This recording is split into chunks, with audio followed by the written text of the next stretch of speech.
da Junta Diretiva do Grupo Amigos de Lisboa. Para mim também é uma situação particularmente agradável por trazer o Grupo Amigos de Lisboa ao Palácio do Bom Séjour numa atividade mesmo sua, porque costumamos cá vir nas atividades do GEO. Pronto. Realmente é uma modalidade que agora tentaremos repetir algumas vezes, não muitas também, porque nós gostamos que os nossos sócios gostem da sede. E há aqui assim um pequeno apontamento, hoje haverá ali assim um bolinho, umas coisas, porque nós na nossa sede as conferências acabam sempre depois com um chá e uns bolinhos e conversa que depois dura horas, aqui não se poderá fazer isso, mas enfim, e desculpem porque aquilo foi um bocado arranjado assim à pressa, porque nos disseram que havia tudo e tudo para nós era uma coisa, tudo para a pessoa que nos disse que havia tudo era outra coisa. E de maneira que tivemos que ver se os dois estudos mais ou menos coincidiam.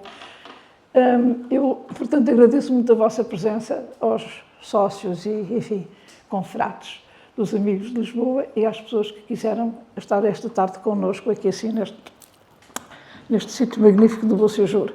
Doutor, muito obrigado por ter acedido ali assim ao pedido do nosso comum amigo e vir falar-nos da porcelana. E agora, se me permitem, eu apresento o Dr. José Pedro Henriques, que é licenciado em Arqueologia pela Faculdade de Ciências Humanas, Ciências Sociais e Humanas da Universidade Nova de Lisboa. É um arqueólogo profissional e isso implica, sobretudo, que ele atua mais como em arqueologia preventiva e de salvaguarda. Portanto, possivelmente não poderá fazer aquelas escavações que gostaria de fazer, vai ter que fazer aquelas que é obrigado a fazer. Pronto. Às vezes aparecem umas que ainda ajudam, portanto, na sequência deste seu trabalho, ele tem publicado trabalhos desde a pré-história à época medieval, moderna e contemporânea. E, portanto, hoje vem-nos falar de uma coisa que é a porcelana oriental, que aparece em muitos sítios e é sempre um dado essencial para se perceber o que é que lá aconteceu, não é, doutor? Muito obrigado, doutor. Muito obrigado. Se me permitem, eu vou passar para aí, porque senão ficava com a cabeça ao contrário. E, doutor, olha, vocês agora só usam isso, mas isto é para quando assinar coisas, lembrar-se do Grupo Amigos de Lisboa. Muito obrigado. Vou guardar. Boa tarde. Tenho de agradecer também o gentil convite por parte do Carlos, do desafio para vir fazer uma conferência sobre porcelana e outras cerâmicas, não só porcelana, porque vem mais coisas do Oriente do que exclusivamente a porcelana. E agradeço a presença de todos, uma sala muito composta e espero que gostem. Tanto como foi referido, sou arqueólogo profissional, trabalho essencialmente em empresas e, portanto, há muitas das peças que nós vamos ver aqui que foram ou escavadas por mim, ou escavadas por colegas a quem eu pedi as fotografias, outras que eu já devia ter publicado e não publiquei, também acontece. Mas, de qualquer forma, portanto, aquilo que pretendia aqui seria dar, pelo menos, uma panorâmica daquilo que é a porcelana nos contextos arqueológicos, sobretudo lisboetas. A maior parte deles são de Lisboa, mas, de facto, a porcelana, desde o século XVI até, pelo menos, ao século XIX, e não sabemos, para além do século XIX, porque ninguém guarda esses materiais, mas sabemos que sim, certamente, ela aparece em praticamente todo o lado. Com algumas variantes, mas isso depois já vamos ver. Portanto, o início da apresentação é só para termos uma ideia, para quem sabe, reconhecerá todo o processo de produção da porcelana. Para quem não sabe, eu trouxe uma série de pinturas chinesas, portanto, já do século XVIII, do final do século XVIII, que mostram, portanto, todo o percurso da produção da porcelana, desde a extração da matéria-prima, portanto, neste caso do Tunzi, e toda a transformação que vai sofrendo até, portanto, esta série de gravuras vai terminar depois em Cantão. Portanto, estamos a falar do século XVIII.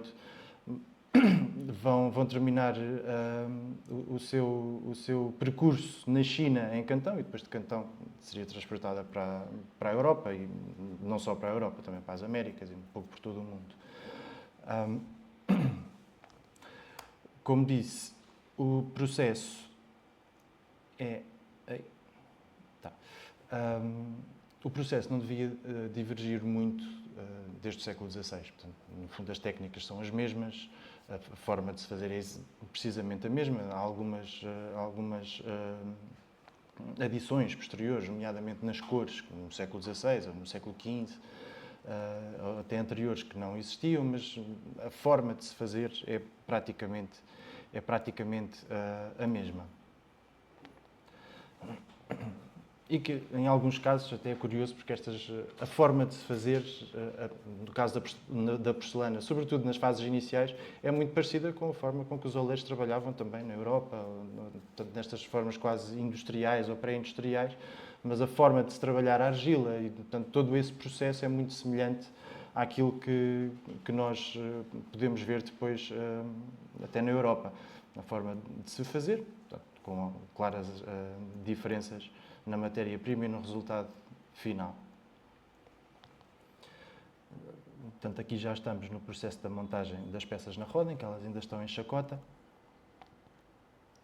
Aqui, portanto, são postas a secar. Isto é exatamente, nós inclusive encontramos em contextos arqueológicos aqui, portanto, produção até de cerâmica comum, portanto, cerâmica barro normal, em que também são postas a secar nestas peças de madeira, são postas a secar à sombra, para não racharem.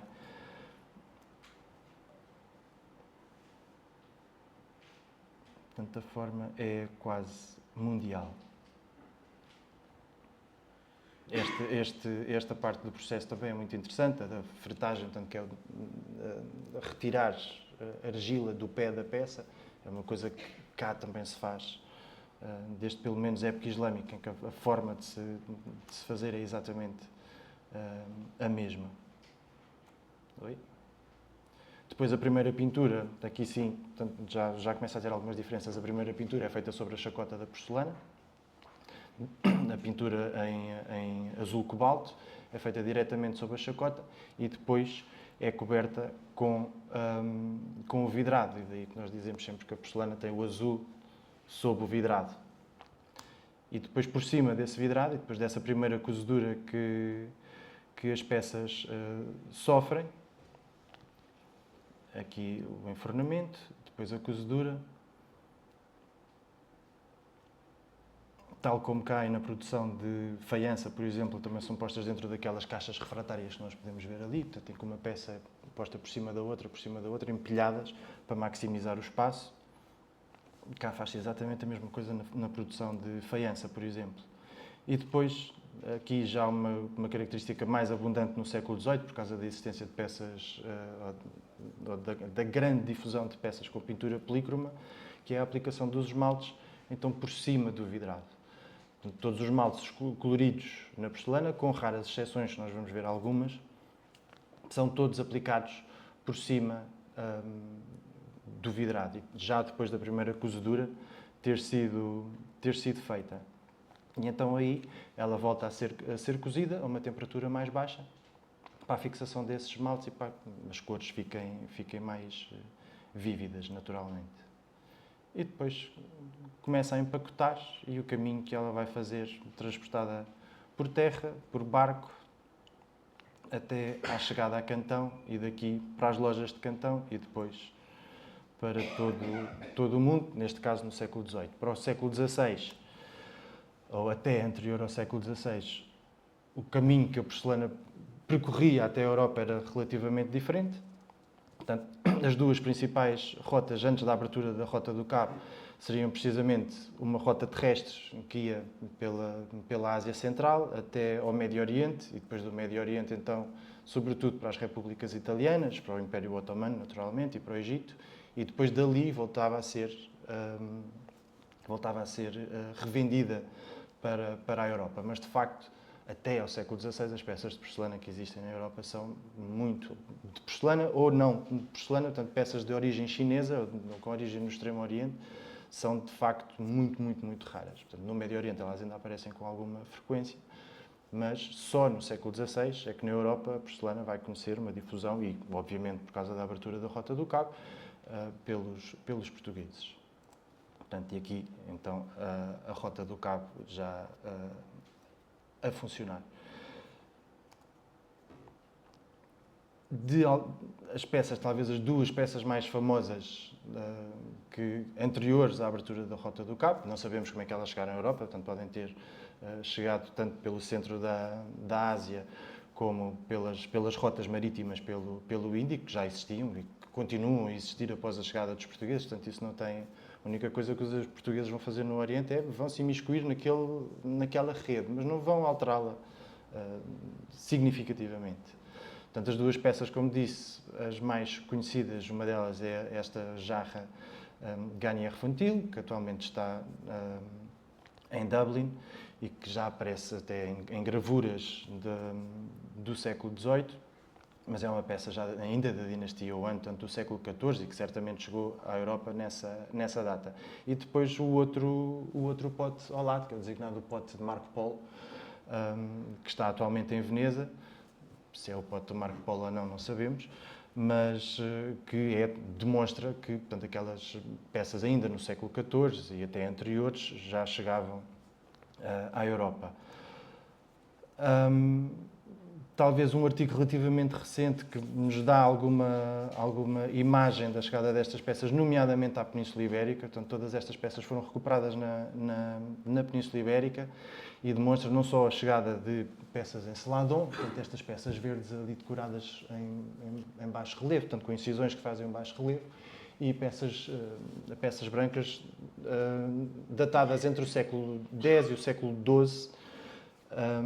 É quando estas peças surgem, mais numerosas precisamente no século X, e que tem muita influência aqui, tanto o facto da Península Ibérica estar sobre o Califado Omíada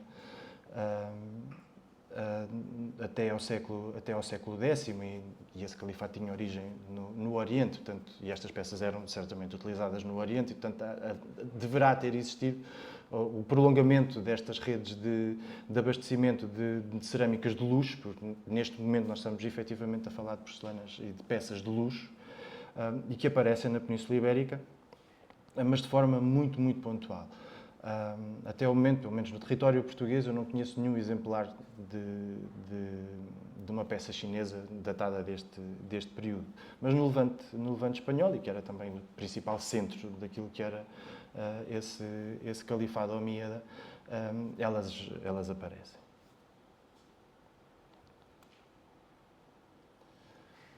No cá porcelana, e sobretudo a partir do século XVI, diz respeito e daquilo que era maioritariamente importado para a Europa, primeiro pelos portugueses, depois por holandeses e ingleses, a que de facto tem a maior difusão e que tem a mais expressiva é a porcelana pintada em azul e branco. Eu tenho sempre aqui alguns apontamentos de como é que era feita e o nome mais próximo possível do chinês, que eu não arrisco pronunciar.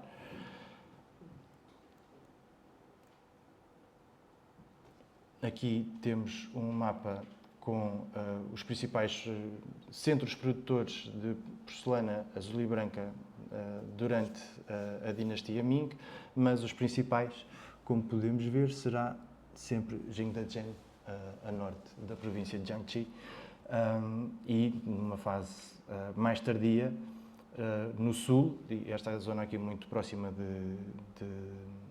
de Macau, portanto é a zona mais próxima de Macau, que é a zona de Zhangzhou, que vai ser um importante centro produtor no final do século XVI, mas por diversas até características técnicas não é de todo a predileta para ser consumida na Europa. Portanto, a grande maioria das peças que nós vamos encontrar em Portugal e na Europa são precisamente feitas em Jingdezhen, e aquelas gravuras que eu mostrei mostram precisamente o percurso entre estes centros produtores e o sul da China, onde se localizava Cantão, que é ligeiramente mais a sul do que este mapa nos permite ver. De facto, portanto, a arqueologia aqui demonstra isto muito bem. Portanto, as primeiras peças que chegam a Portugal tristemente, são sempre fragmentos muito, muito pequeninos, o que apela bastante à imaginação de um arqueólogo, que é, a partir de um fragmento, conseguir encontrar uma peça que corresponda o mais próximo possível àquilo que seria uma peça completa. No entanto, estes exemplares foram todos recolhidos em Alfama, portanto, no Largo de Chafariz dentro. Estamos a falar daquilo que seria a frente ribeirinha, por excelência, no início do século XVI, seria aquela zona de Alfama, até o Terreiro do Paço. A cidade ainda não tinha crescido de forma consistente para Poente. E, de facto, a concentração de peças ali é muito grande e, em conjuntos que por vezes têm centenas de fragmentos, aparecem algumas peças que, de forma muito clara, nos remetem para aquilo que são as primeiras peças a serem trazidas para Portugal. Naquele caso, tanto no caso anterior, o que estamos a ver são taças muito pequenas. E aqui no segundo, temos aqui uns fragmentos de um grande prato. E isto também nos vai dar algumas leituras que nós podemos ter em relação à porcelana, que por vezes, pelo menos aquilo que a bibliografia procura muitas vezes enfatizar, de que a porcelana só era consumida pelos mais ricos e peças de primeira qualidade. Aquilo que nós vamos ver, pelo menos que o registro arqueológico nos demonstra perfeitamente, é que a larga maioria são peças perfeitamente adaptadas ao consumo doméstico. É óbvio que não seriam peças utilizadas provavelmente todos os dias, mas a dimensão delas corresponde exatamente ao tamanho das taças e dos pratos que já se consumiam em Portugal, com exceções, e essas exceções são estas peças muito grandes que, não estando muito grandes, e quando eu digo muito grandes, algumas têm 50, 60 centímetros de diâmetro, portanto não são de todo peças de uso individual numa mesa. E são muito provavelmente peças de aparato. Portanto, estas peças eram para ser penduradas em paredes, penduradas em móveis, para servir alimentos certamente, mas em ocasiões muito específicas. Mas a grande maioria das peças que nós encontramos na primeira metade do século XVI, e não nos podemos esquecer que até à fundação de Macau, o comércio de porcelana para a Europa, feito pelos portugueses, é um comércio clandestino. Portugal não tem acesso direto à China desde a segunda década do século XVI e até à década de 50 com o estabelecimento de Macau. Portanto, todo o comércio que se faz é um comércio que não é diretamente adquirido na China, é adquirido pelos outros portos no Sudeste Asiático, por mercadores chineses, obviamente, mas o comércio direto não está permitido. Mas isso, de maneira nenhuma, impossibilitou que grandes quantidades de porcelana fossem trazidas para a Europa durante essa primeira metade do século XVI. Porque, como digo, ela aparece em muitos sítios. Em Lisboa é muito numerosa, obviamente, porque era o principal ponto de chegada na Europa, mas ocorrem algumas peças destas mais antigas fora de Lisboa, em que a forma de expressão delas pode ser muito, muito variada. E como disse, portanto, temos peças datadas desde o reinado do imperador Wangxi, que era o imperador que estava em funções quando os portugueses chegam à China. E, portanto, logo das primeiras importações, temos-las perfeitamente marcadas no registro arqueológico. Para além disso, podemos perceber que não só peças perfeitamente adaptadas ao uso comum, portanto, ao uso de mesa, temos também garrafas, e estas garrafas depois mais tardiamente vão influenciar inclusivamente a produção de faiança, mas isso vamos ver mais adiante. Portanto, como disse, por exemplo, esta peça não tem dimensões, mas ela se nós a pusermos ao lado de uma taça vidrada, de uma taça em cerâmica comum produzida em Lisboa no mesmo período, ela tem praticamente o mesmo tamanho. Portanto, o que quer dizer que, e pela quantidade em que aparecem, elas de facto estavam relativamente, desde a primeira metade do século XVI, garantidamente estavam relativamente difundidas, pelo menos em Lisboa.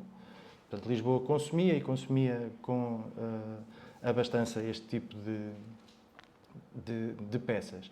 Depois, obviamente, essas peças de maiores dimensões Eu já não me lembrava desta peça. A semana passada fui visitar o Castelo de São Jorge, aproveitei que era de graça à noite, no sábado, e já não me lembrava daquela peça. E é uma peça absolutamente fascinante. É uma taça enorme, que deve ter uns 35 centímetros ou 40 centímetros de diâmetro, mas uma peça daquelas não aparece todos os dias, nem nos registros, nem nos contextos arqueológicos. Portanto, essas peças e é de uma qualidade na pintura absolutamente incrível.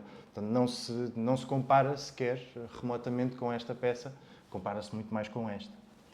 Portanto, há uma clara diferença entre aquilo que são peças trazidas para o que são as principais famílias nobres, para os mercadores mais ricos e para a família real, daquilo que depois circulava um pouco por toda a cidade. Aqui, mais uma vez, isto é mais para nos dar uma ideia do tipo de importações da primeira metade do século XVI que nós vamos encontrando em Lisboa e, de facto, a gama formal é muito abrangente. Por exemplo, potes têm uma desvantagem, né? Os potes são muito grandes, portanto ocupam muito espaço numa embarcação, que é a última coisa que se quer. Mas se os querem importar, vão ser peças que necessariamente têm de ser vendidas a um preço muito mais elevado do que aquelas tacinhas que se empilham 30 em cima umas das outras e que cabem inclusivamente dentro de um destes potes. Portanto, a maximização também de um espaço dentro das embarcações é muito importante e a compra ou a importação de peças muito grandes, para ser feita, tem de compensar economicamente. Portanto, peças muito grandes e que depois também têm funções, obviamente, de aparato, essas têm, obviamente, um destino muito concreto e têm uma clientela muito específica. Mas, por exemplo, estas peças, e estas eu posso-vos garantir até por defeito profissional, aparecem em todo o lado, em Lisboa. Mas nós olhamos para um prato destes, portanto, aquilo é uma peça inteira, pequena, são pratos relativamente pequenos, e vamos olhar para aquele que mostrei antes, portanto, para este, e eles são produzidos sensivelmente durante o mesmo período, e vemos que a qualidade entre um e outro não tem rigorosamente nada a ver. Portanto, esta peça tem muita qualidade, e esta peça, do ponto de vista da qualidade decorativa, é muito mais baixa do que aquelas que nós vimos anteriormente. E elas aparecem em todo o lado. São mesmo, lembro-me, por exemplo, de algumas coleções que já escavei, em que este tipo de peças é praticamente metade, comparativamente com as de melhor pintura.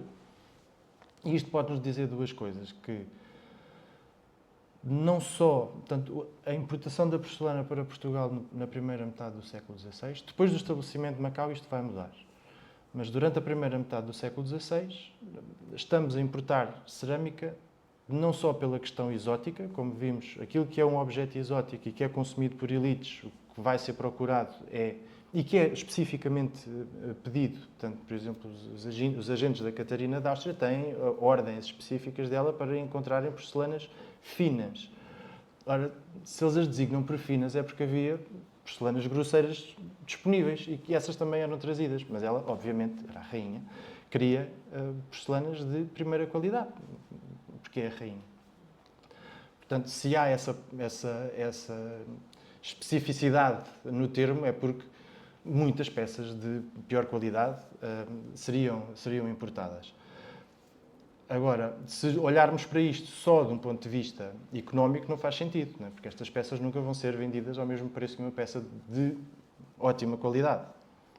Isto muito provavelmente estará relacionado, acredito, e até pela quantidade em que elas aparecem, com questões higiênicas. Portanto, a porcelana, pela sua natureza, é muito mais higiênica do que qualquer cerâmica produzida na Europa durante este período. Portanto, só será suplantada, muito provavelmente, por baixelas metálicas, que permitem o mesmo tipo de higiene que a porcelana, pela limpeza que elas permitem. Portanto, nós em Portugal, eu, por acaso podia ter posto aqui um diapositivo para termos um bocadinho a ideia, mas aquilo que é principalmente consumido do ponto de vista da cerâmica na primeira metade do século XVI são peças vidradas, vidrado de chumbo, verde ou amarelo. São malgas, as malegas, não é? A louça malagueira. E depois a cerâmica comum, o barro normal. que de todo tem as valências higiênicas que a porcelana tem. E um bocadinho mais à frente vamos, que eu também acredito que há outro tipo de peças também é importado já no terremoto, muito provavelmente depois do terremoto de 1755, que também nos podem dar algumas pistas em relação a isso. Portanto, há não só a procura daquilo que é um objeto exótico, mas de peças de muito boa qualidade, e depois há a importação de peças deste género, algumas. Há vários exemplares que já encontrei, por exemplo, que nem sequer têm pintura azul, são peças a branco. Algumas até parece que é só a chacota da porcelana, que nem a camada do vidrado tem. De tão más que são. São vidrados baços, não são brilhantes. Ora, a importação de uma peça destas não se explica pelo elevado valor dela, nem pelo elevado valor estético, porque não tem nenhum. Porque é completamente branca e o vidrado até é relativamente feio. Portanto, tem de haver aqui outra coisa qualquer a explicar isso, e acredito que de facto sejam essas questões higiênicas. Não só porcelana azul e branca vivem essas importações, aparecem de forma muito rara celadons. Estes não têm nada a ver com aqueles que nós vimos anteriormente e que apareceram durante o Califado Omíada ou durante as dinastias africanas na Península Ibérica, já são peças mais tardias, mas todas elas produzidas ainda durante a primeira metade do século XVI. Como disse, a partir do estabelecimento de Macau, este tipo de peças vai tender a desaparecer naquilo que são as importações para Portugal. Mas ocorrem com muito pouca frequência, aliás, mas também não impede que não possam ser peças de aparato. Por exemplo, este prato, aqueles dois fragmentos ali em cima, são de um prato. Nós só temos o fundo, mas só o fundo tem 25 cm de diâmetro. Portanto, se um fundo tem 25 cm de diâmetro, o bordo é uma peça para com meio metro de diâmetro no bordo. Portanto, é uma peça muito grande e muito provavelmente devia ter algum consumo mais restrito. As restantes peças, portanto, este pote não é uma peça extraordinária do ponto de vista da qualidade, é decorada, talvez não se perceba muito bem, mas ela tem a decoração de um dragão em relevo, e os outros dois pratos são peças, de novo, pequeninas, exatamente do tamanho de qualquer prato consumido em Portugal, portanto, de uso à mesa em Portugal durante o século XVI. Para além dos celadons, produzidos na China, portanto, em zonas em centros produtores no interior da China, surgem também raros exemplares de peças produzidas no Sudeste Asiático. E isto demonstra-nos outra coisa, que é uma aparente... Estas peças são muito raras, volto a referir, mas existe aqui uma aparente aproveitar aquilo que existe. Ou seja, quem está no Oriente, e aqui também temos de pensar no papel dos agentes privados e, sobretudo, daqueles indivíduos, tanto comerciantes, que atuam de forma externa daquilo que é o comércio autorizado pela CRO, pelos principais comerciantes. Havia muitos portugueses que comerciavam pelo maior número de portos possível no Sudeste Asiático. E estavam espalhados um bocadinho por todo o lado.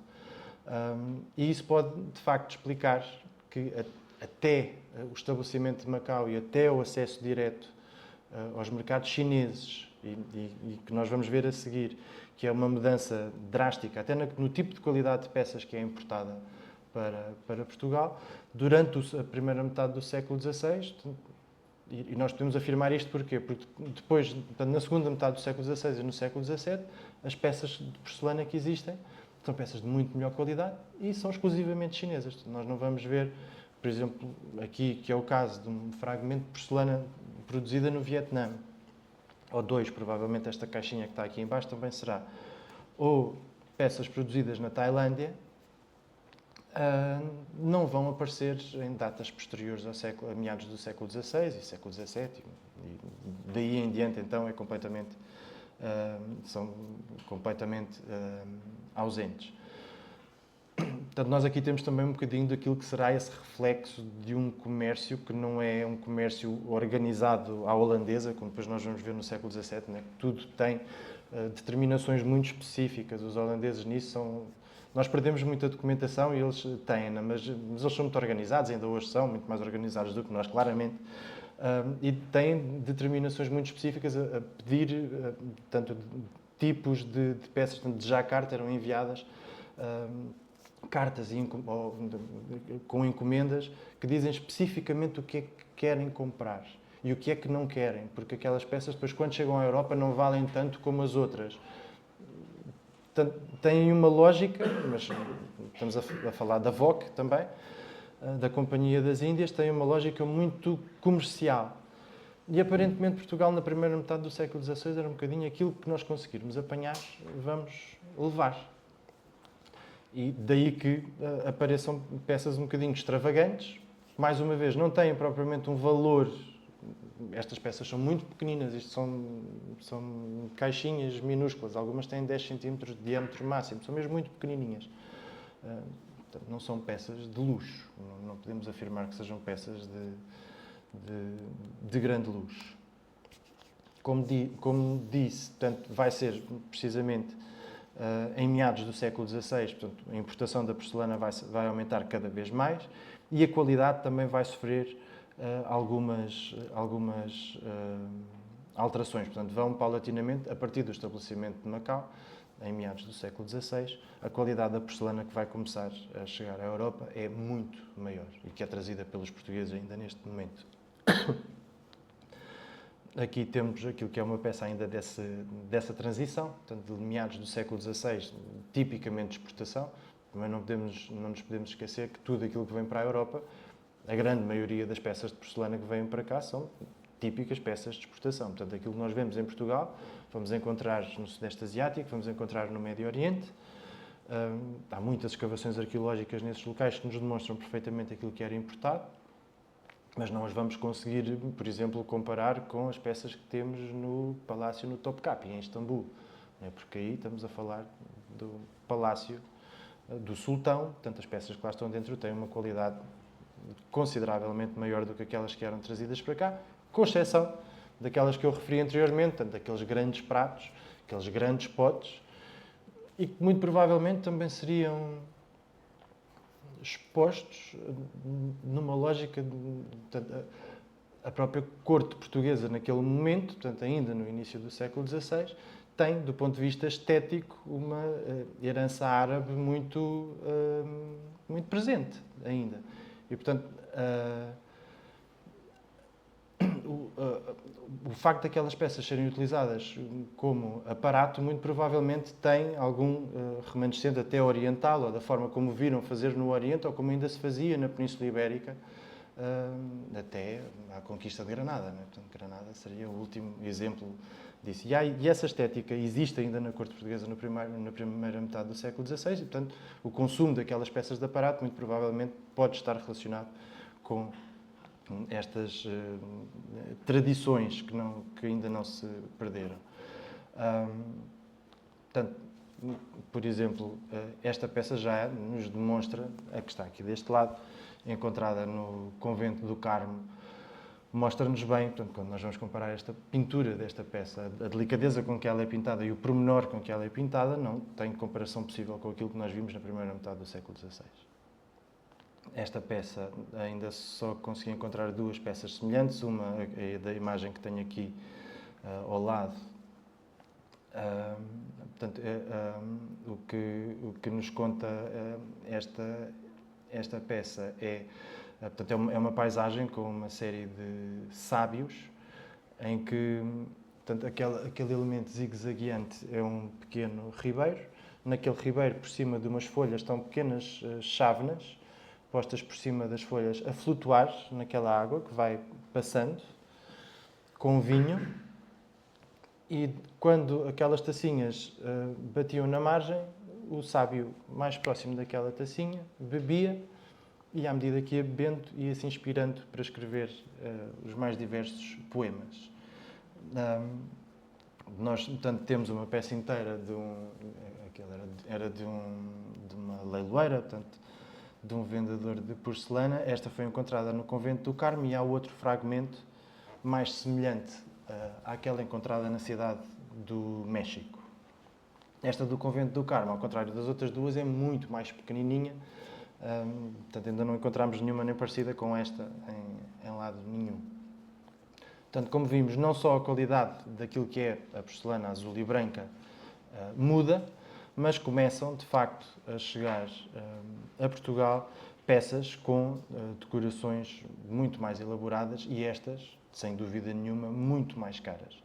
Uma peça destas valia certamente 10 vezes mais ou 20 vezes mais do que uma peça igual à outra, azul e branca, que são as denominadas porcelanas Quindrand. Eu trago aqui alguns exemplares.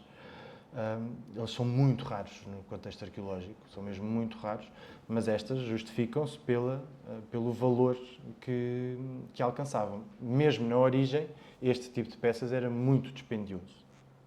Portanto, este tipo de decoração prende-se com, pode aparecer como peças decoradas a azul sobre o vidrado, em que depois são aplicados esmaltes polícromos por cima. Geralmente, portanto, a superfície externa pode ter estes esmaltes monócromos, portanto, verde, vermelho ou totalmente azul, também acontece em alguns casos, ou medalhões como aqueles que aparecem ali em cima, portanto, medalhões circulares em que no interior conseguimos ver, talvez esta peça dê para ver um bocadinho melhor, queria ver se conseguia ampliar aqui. Porquê? Porque não sei se conseguem perceber, mas conseguimos ver o elemento fitomórfico em negativo, porque o que acontece é o Quindrand, portanto, é uma decoração a ouro aplicada sobre uma película, portanto, é aplicada uma laca sobre a peça de porcelana e depois é aplicada uma folha de ouro por cima. Mas o que acontece é que em peças que estão enterradas 500 anos, 400 anos, essa folha de ouro simplesmente desaparece. Portanto, ela vai oxidar e vai desaparecer. Mas deixa uma marca em negativo na superfície da peça. Então, nós, à contraluz ou com uma luz rasante, conseguimos ver os elementos lá marcados. Noutros casos, quando é nos esmaltes, portanto, neste tipo de esmaltes monócromos, vermelhos ou verdes, sobretudo o verde, a oxidação do próprio esmalte vai fazer com que aquele dourado não se perca, portanto, o dourado fica lá agarrado. Quando é sobre uma superfície branca, portanto, quando é só sobre o vidrado da porcelana, ele vai desaparecer. Quando é nestes óxidos, ele vai se manter.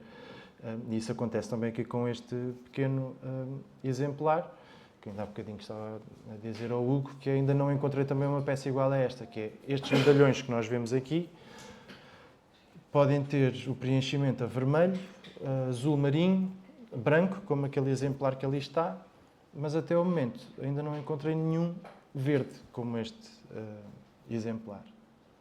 Portanto, é uma peça um bocadinho sui generis. Ainda mais raras do que as anteriores são as peças Woodside. O Woodside tem a ver portanto, também com a aplicação de esmaltes polícromos, mas que vão complementar a decoração da peça. Portanto, não vão ser uma decoração independente. No fundo, portanto, como podemos ver nesta peça aqui em baixo, temos elementos pintados a azul, mas depois temos determinadas flores que são pintadas a vermelho, outras são pintadas a berinjela, outras a amarelo. Portanto, e no caso do Woodside tem a ver com essa aplicação das 5 cores, que nem sempre são 5 cores, podem ser só 4, mas que são muito, muito, muito raras nos contextos arqueológicos. Portanto, nós aqui temos novamente um pequeno fragmento ali à direita, em que nós conseguimos perceber que o azul está pintado, como sempre, por baixo do vidrado e tem a aplicação de esmalte vermelho, verde e amarelo por cima. E é uma peça também de cerca de meados à segunda metade do século XVI. E nós, portanto, neste momento já estamos a falar, Macau está perfeitamente estabelecido, os portugueses estão perfeitamente estabelecidos em Macau e, de facto, a qualidade das peças vai... Nem sempre, é óbvio que se continuam a importar peças de baixa qualidade, mas, tendencialmente, são muito melhores do que aquelas que nós vamos ver no início do século XVI. Mesmo as peças que são de uso corrente, como é, por exemplo, este tipo de peças, típicas das produções de exportação para a Europa, no caso, neste momento ainda praticamente exclusivamente para Portugal, mas também para o Médio Oriente. Estas peças aparecem por todo o lado. E por todo o lado e também nos contextos arqueológicos neste período, portanto, na segunda metade do século XVI, em Lisboa, quase que podia apostar que em nenhum sítio que escavei até hoje em Lisboa, da segunda metade do século XVI, não tenha apanhado pelo menos um fragmento de porcelana. Ela aparece em todo o lado. Depois tem variações, se estamos a falar de zonas com uma concentração de palácios maiores, ou se estamos efetivamente a escavar dentro de um palácio, mas já tem zonas rurais, já apareceram. Nós já encontramos peças de porcelana deste período, portanto, do período do imperador Longqing ou Wanli, num moinho na Ericeira, perdido no meio de uma serra. E temos lá 3 peças de porcelana daquele período. Portanto, um moleiro, algures no século XVI, próximo da Ericeira, que era um porto importante ainda na altura, já consumia porcelana e tinha porcelana para ele utilizar no seu dia-a-dia. Mais uma vez, peças muito pequeninas. Portanto, estávamos a falar de pratos, alguns parecem uns pirezinhos muito, muito, muito pequeninos. Mas tinha.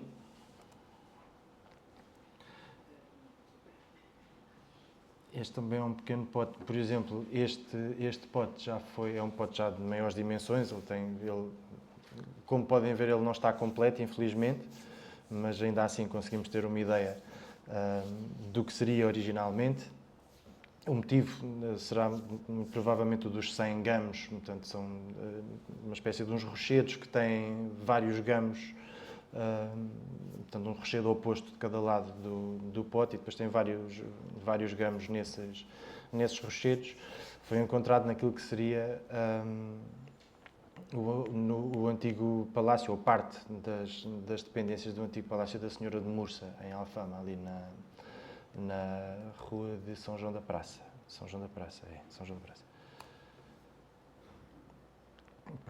Estas, eu não trouxe fotografias de fragmentos, mas elas aparecem por todo o lado. São muito, muito, muito, muito comuns.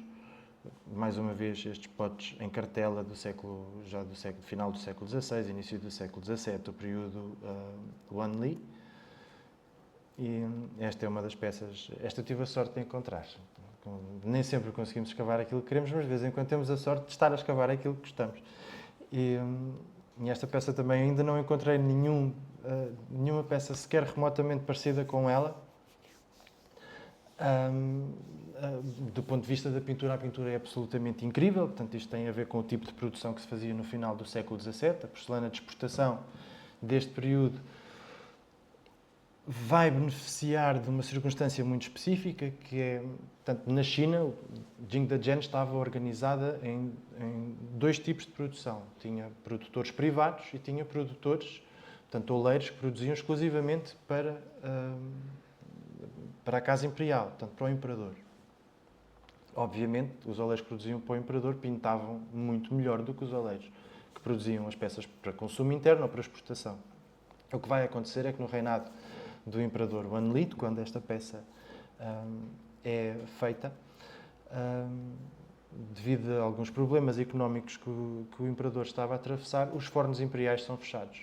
E quando os fornos imperiais são fechados, esses oleiros vão trabalhar para aqueles que produziam para o mercado interno e para o mercado externo. E isto vai se repetir depois, já no século XVII, durante a queda da dinastia Ming. Portanto, o que acontece é esses oleiros altamente especializados e com qualidades técnicas enormes vão começar a produzir peças para o mercado externo. E isso justifica que uma peça deste tipo, com uma decoração absolutamente incrível, chegue à Europa e seja produzida para o mercado externo.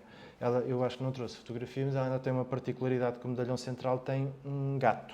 É mesmo um gato, não é um felino, é mesmo um pequeno gatinho que também ainda só consegui encontrar uma peça com essa representação de um gato no Topkapi, em Istambul. E esta até é uma peça relativamente grande e de uma qualidade absolutamente incrível. E depois outras, já daquilo que são as peças mais correntes no século XVII. Portanto, estas taças que começam com estas separações em cartelas e que vamos encontrá-las depois já perfeitamente estabelecidas no final do século XVII, que é denominada porcelana crack, que no fundo é uma corruptela da palavra carraca, que era o nome que os holandeses davam às embarcações portuguesas, e daí a denominação que ela vai receber, que é a porcelana crack, precisamente depois de uma nau portuguesa ser apresada pelos holandeses no final do século XVI, e essa nau vinha carregada deste tipo de porcelana para a Europa, e os holandeses levam essa nau e a respectiva carga para a Holanda, vão leiloá-la, e a partir desse momento ela passa a ter essa designação até hoje. E também na arqueologia ela está perfeitamente representada. E vai ser este tipo de decoração que depois nós vamos ver a ser imitado pela produção de faiança em Lisboa. Portanto, precisamente neste período, no início do século XVII, provavelmente ainda no final do século XVI, o que vamos ver é a faiança lisboeta a imitar este tipo de produção chinesa, especificamente este tipo de decoração. Portanto, estes pratos com cartelas circulares ou polilobadas ou o que for, vão aparecer na faiança representados. Uma outra peça, esta muito pequenina, esta até pus a escala, porque eu não só não sei o que é, e também nunca encontrei uma peça igual. Eu mostro sempre na esperança que alguém já tenha visto alguma coisa parecida, mas nunca, ainda não encontrei. Ela deve ser uma garrafa, uma pequena garrafa, uma espécie de ungüentário ou algo do género. Ela é muito, muito, muito pequenina. Ela não vai ter muito mais do que 5 cm de diâmetro máximo. E é uma peça fechada, portanto, devia ser uma garrafinha, não sei. Ela tem duas particularidades. Os esmaltes, como nós podemos ver, já só vamos conseguir perceber o vermelho e o verde, sendo que este vermelho não é o vermelho típico, porque o vermelho típico ele não se degrada desta forma. Portanto, ele não tem esta degradação do esmalte.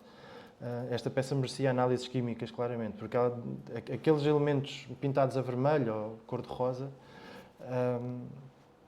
não são de todo o esmalte vermelho utilizado durante a dinastia Ming. Mas também não sei se já poderá ser uma das primeiras tentativas da introdução dos esmaltes rosa, que nós vamos conhecer mais para o século XVIII, mas eles ainda começaram a ser introduzidos no século XVII.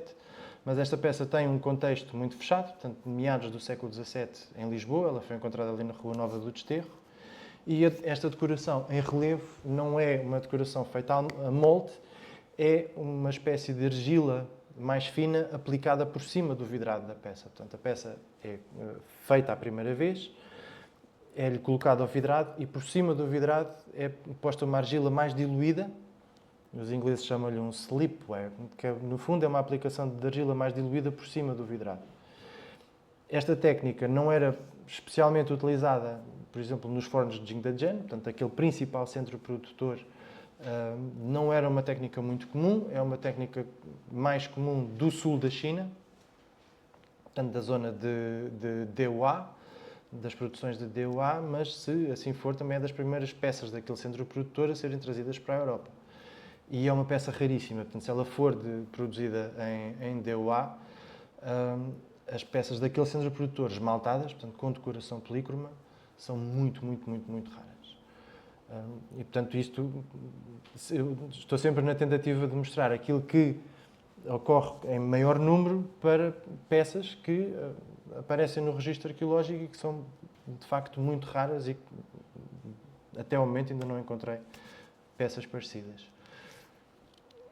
Como referi, não só de Jingdezhen eram trazidas as porcelanas para a Europa, o outro principal centro produtor, no sul da China, Zhangzhou, vai produzir este tipo de peças em que, mais uma vez, como podemos observar, o tipo de decoração, o tipo de pintura não tem de todo o cuidado que nós vimos até aqui.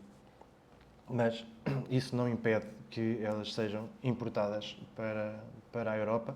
Também não aparecem em grande quantidade, lá está, porque não têm um especial valor económico e também não são peças que se coadunem com aquilo que é o serviço de mesa, porque por norma são peças muito grandes. São peças de dimensões, mais uma vez, com 50, 60 centímetros, 40 centímetros por aí. São peças muito grandes. E estas peças muito grandes são, como referi, sobretudo destinadas a mercados medio-orientais, onde a própria comensalidade dessas populações islâmicas, árabes, no norte da África, no Médio Oriente, tem também diferenças relativamente grandes à forma como os europeus consomem os alimentos à mesa. Não é? Portanto, nós consumimos em pratos e taças individuais e os árabes ainda hoje o fazem. Têm peças muito grandes que vão à mesa de onde cada um tira aquilo que quer comer. E, portanto, a porcelana, de alguma forma, também reflete essas tendências naquilo que é a comensalidade de cada mercado. Mas, como disse, apesar de aparecerem em Portugal, não são de todas peças prediletas para o consumo. Nós não dispomos de documentação para Portugal para o consumo destas peças, mas no caso dos holandeses, portanto, e da VOC, existe documentação que refere especificamente para estas peças não serem compradas, porque quando chegam à Europa elas não são vendidas pelo mesmo valor e eles queriam maximizar o valor daquilo que podiam trazer para a Europa e vender na Europa. Portanto, são especificamente aconselhados a que este tipo de peças não seja comprado, apesar de, obviamente, no ponto de origem serem relativamente baratas. Portanto, não só as peças decoradas em azul e branco aparecem em Portugal, mas também peças com decoração polícroma, como podemos ver neste fragmento que aqui temos. Mas, mais uma vez, são peças muito raras. Outro tipo de produção, também muito característico da dinastia Ming, são estas peças de Sankei, tanto pintadas em esmaltes verde, amarelo e, por vezes, em tons de berinjela. Temos aqui a tampa de um pote, portanto, nós só temos a tampa, falta-nos o resto. Portanto, podemos imaginar que seria um pote mais ou menos com aquele aspecto e tinha uma tampa. A tampa tem uma quase inteira, já não é mau. E temos ali outra peça também que ainda não consegui e já vi umas centenas de livros consideráveis a tentar encontrar uma peça semelhante àquela, que é a cabeça de um pato mandarim, portanto, que é uma representação que aparece muito difundida na porcelana chinesa. Por norma, aparecem naquela peça muito bonita que eu mostrei antes, acho que dava para ver. Esta muito grande, nós vemos ali dois patos. Um pato mandarim, um macho e a fêmea, portanto eles aparecem geralmente representados em dupla e têm a ver com os desejos de felicidade matrimonial. Portanto, estas peças depois, a porcelana ainda tem mais essa carga, que é a carga simbólica que estas peças carregam com elas. Portanto, elas têm cada fruto, cada pássaro, cada símbolo tem uma carga simbólica que se relaciona com a cultura oriental. E neste caso, portanto, temos ali uma cabecinha de um pato mandarim, pintado nestas duas cores, portanto, pintado a amarelo e verde, mas ainda tem uma particularidade que é na zona do pescoço e na zona das penas da cabeça tem aplicação de folha de ouro. O que ainda... Portanto, não é uma peça quindrant clássica, como vimos nas outras anteriores, porque isto muito provavelmente são pequenos aguamanis, por norma bicéfalos, portanto têm a cabeça do pato macho de um lado e a cabeça da pata do outro, em que a água sai pelo bico. Mas são recipientes muito pequeninos, são coisas mesmo muito pequeninas. E, portanto, este ainda tem depois a particularidade de não só ter esta decoração polícroma, como uma aplicação do ouro por cima. Nós sabemos que este tipo de peças polícromas não são produzidas no principal centro produtor, portanto, elas são produzidas no sul da China, e as peças com aplicação de ouro produzidas no sul da China são, mais uma vez, raríssimas. Mas aqui temos um exemplo que chegou a Portugal, ali a algures, no final do século XVI e no início do século XVII. Muito provavelmente quase como uma graça. Portanto, isto são peças muito pequeninas, mas o requinte, até produtivo, que elas têm chama a atenção e fez com que elas fossem trazidas. Portanto, ainda dentro daquilo que será a denominada a decoração Sankei, temos estes potes também, portanto, pintados a verde, amarelo e berinjela, e temos ali o exemplar recuperado da nau Nossa Senhora dos Mártires. E, para além disto, temos ainda uma míríade de outros potes orientais, e aqui é quase impossível nós traçarmos a origem deles. Portanto, eles podem ter origem na Birmânia, podem ter origem na Tailândia, podem ter origem no sul da China, podem ter origem no Japão, têm algumas diferenças entre eles, mas por exemplo, portanto, este nós sabemos que será produzido no sul da China, porque esse está arqueologicamente atestado. Agora, há aqueles castanhos entre a Tailândia e a Birmânia e o Vietnã e a China podem ser produzidos quase em todo o lado. O que é curioso é que também, à medida que a arqueologia também vai fazendo os seus trabalhos e vai recuperando alguns objetos, aquilo que se julgava inicialmente serem peças que só apareciam em Lisboa, em contextos muito específicos, nós quando vamos ver, elas também aparecem por todo o lado. Eu já apanhei fragmentos de Martabã em Peniche, já apanhei fragmentos de Martabã em Mafra, já em Lisboa estão por todo o lado. Portanto, eles têm uma dispersão relativamente... Há um trabalho académico feito por uma colega que já, não sei há quantos anos, mas há uns 15 anos, talvez, ela fez o apanhado daqueles que se conheciam e naquele momento já dava para ter uma ideia da abrangência da distribuição deste tipo de peças. Mas hoje em dia, então, já não tem nada a ver. São muito mais, muitas formas, muitas variantes na decoração e que, portanto, a função deles primordial seria ter água doce dentro das embarcações. Portanto, as embarcações tinham de ter água doce para as pessoas sobreviverem durante aquelas longas viagens, e estas peças, por serem fabricadas em grés, têm essa valência de manter não só a água em boas condições, como fresca. Portanto, elas são importantes no que será a manutenção de água dentro de uma embarcação. E chegadas a Portugal, portanto, elas não iam andar sempre para trás e para a frente dentro das embarcações, chegavam cá, ou alguém as comprava, ou já tinham um dono quando vinham, e começam a ser distribuídas, revendidas, mas nós não temos sequer informação sobre a venda destas peças. Portanto, elas devem vir como posse pessoal e depois são distribuídas e vão com os seus proprietários para onde eles viverem. Mas aparecem com alguma frequência também. Outro tipo de decoração que nós vamos ver nos contextos arqueológicos são este tipo de peças que originalmente seriam, portanto, quando produzidas na China, o seu mercado, o seu destino seria o Japão. Porquê? Se nós comprarmos aquela peça que está ali, com as peças que nós vimos para trás, os chineses têm essa habilidade, não é? Portanto, se cada cliente quer uma coisa, eles produzem exatamente aquilo que cada cliente vai querer. E nós podemos ver que aquele tipo de decoração não tem rigorosamente nada a ver com aquilo que era trazido para a Europa durante o mesmo período.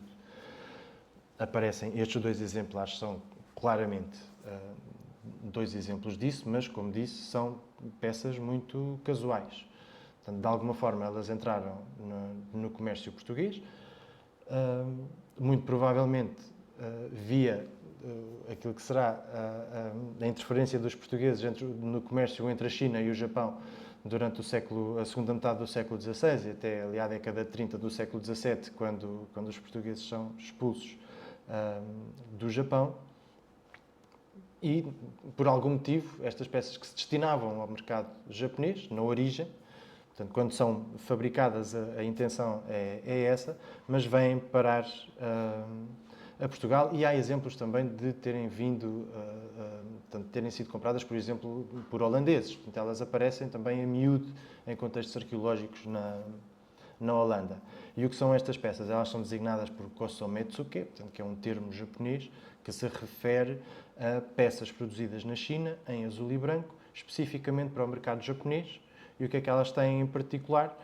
É exatamente este tipo de decorações que, por norma, ocupam toda a superfície interna da peça. Portanto, não têm espartilhos, não têm cartelas, não têm um medalhão central, algumas têm, mas têm sempre uma decoração mais extravagante, diferente, têm particularidades técnicas muito específicas, falhas, por exemplo, não sei se conseguem ver, mas aquela peça ali tem umas rachaduras mesmo no meio, e tudo isso são elementos apreciados pelo mercado japonês e para o consumo do mercado japonês. Portanto, aquelas pequenas falhas, pequenos defeitos, peças deformadas, portanto, elas não são totalmente direitas, às vezes tem-se um lado mais tombado do que outro. Há uma peça incrível, que demonstra perfeitamente o que é este gosto japonês na cerâmica e produzido na China, que é aquela coleção que abriu recentemente em Sintra, da Fundação Albuquerque.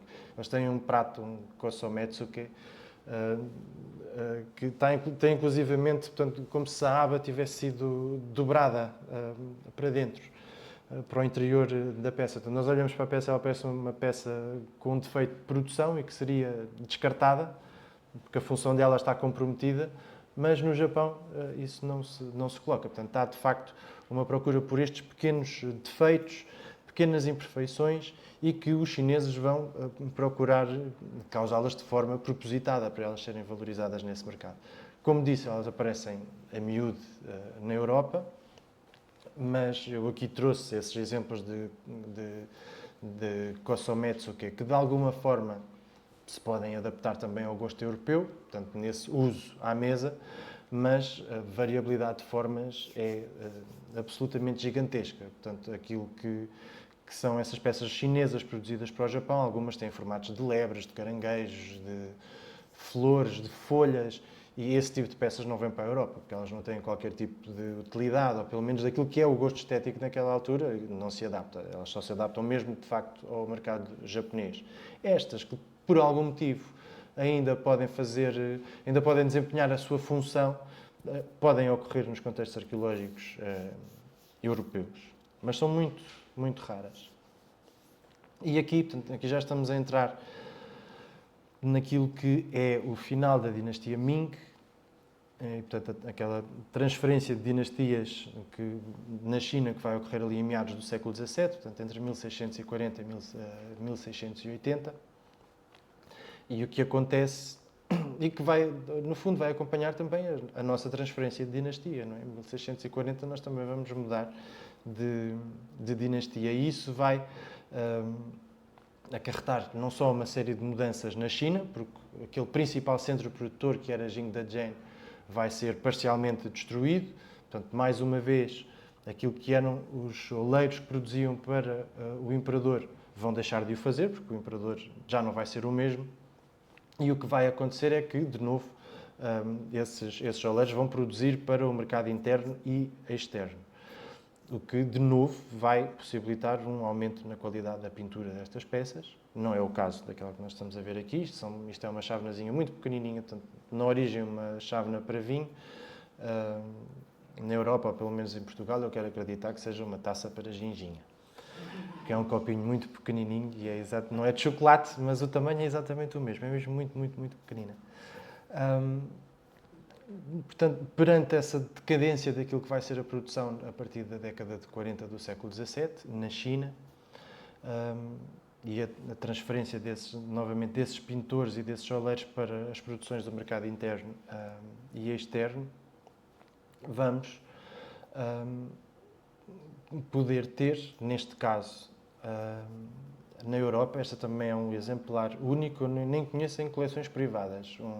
Por acaso, em coleções privadas conheço um só, mas em contextos arqueológicos não conheço mais nenhum exemplar, que são estas peças aqui, que têm a particularidade de ter o azul e o vermelho pintados por baixo do vidrado e não por cima do vidrado. Portanto, aquela policromia que nós tínhamos visto para as peças anteriores, neste caso estão as duas pintadas por baixo do vidrado. E este tipo de peças é muito, muito, muito, muito difícil de ser produzido, porque para aquele vermelho que é feito a partir do óxido de cobre, atingir a cor vermelha, porque por norma o cobre o que vai fazer é dar uma cor esverdeada. Quando ele é pintado por cima, o óxido de cobre, quando é pintado por cima do vidrado, o que ele nos vai dar é a cor verde. Mas neste caso, pintado por baixo do vidrado e num tipo de cozedura e em condições muito específicas, consegue-se que ele tenha esta cor vermelha em associação com a pintura azul.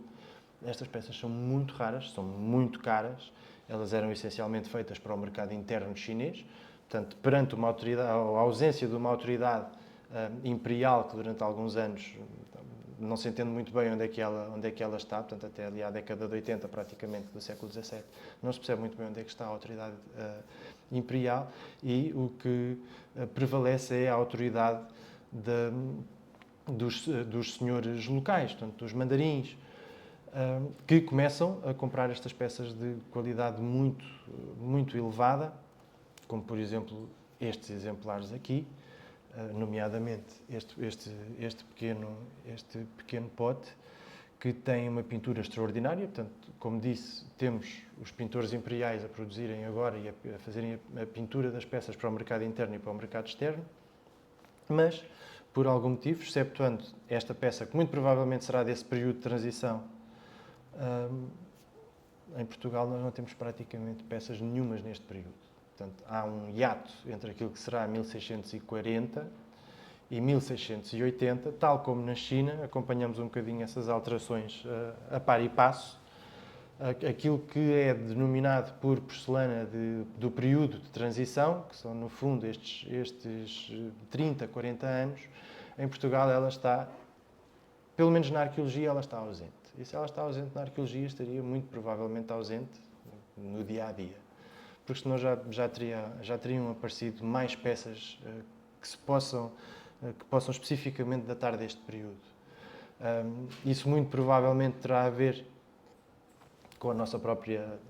Nós também estávamos em guerra, Portugal está em guerra desde 1640 até à década de 80 com Castela, não é? A independência não fica decidida naquele 1 de dezembro de todo, vai durar até pelo menos, salvo erro, 1682. E também no Oriente, aquilo que é o mercado, ou o que será o comércio português no Oriente, vai ter também ali alguns reveses, não só pela concorrência holandesa e inglesa, sobretudo a holandesa num primeiro momento, e que é muito violenta, e depois a concorrência inglesa, e de facto aquilo que parece é que durante este período não há nem grandes encomendas, não se conhecem especiais referências a encomendas portuguesas de porcelana chinesa durante este período, e o registro arqueológico também não nos dá grandes pistas acerca sobre o consumo de porcelana durante este período. Em contrapartida, na Holanda e na Inglaterra, a Holanda então está a importar porcelana para a Europa de uma forma absolutamente industrial, como nunca antes visto. Se cá Portugal em 10 anos trazia para Portugal o que eles traziam de uma vez. Eles traziam milhares e milhares de peças. Ainda assim, na Holanda elas aparecem, obviamente, e portanto há de haver aqui alguma forma de equilíbrio. Em compensação, a faiança neste período está a produzir, a faiança em Lisboa está a produzir quase da melhor faiança que se produziu em Portugal, é precisamente produzida durante este período. Portanto, parece que há aqui uma espécie de compensação. Na ausência de uma coisa, vamos ter outra. Portanto, como acabei de referir, o aparente declínio de peças deste género que aparecem na Holanda, por exemplo, e em Inglaterra, com alguma frequência, nos contextos arqueológicos portugueses já está praticamente ausente.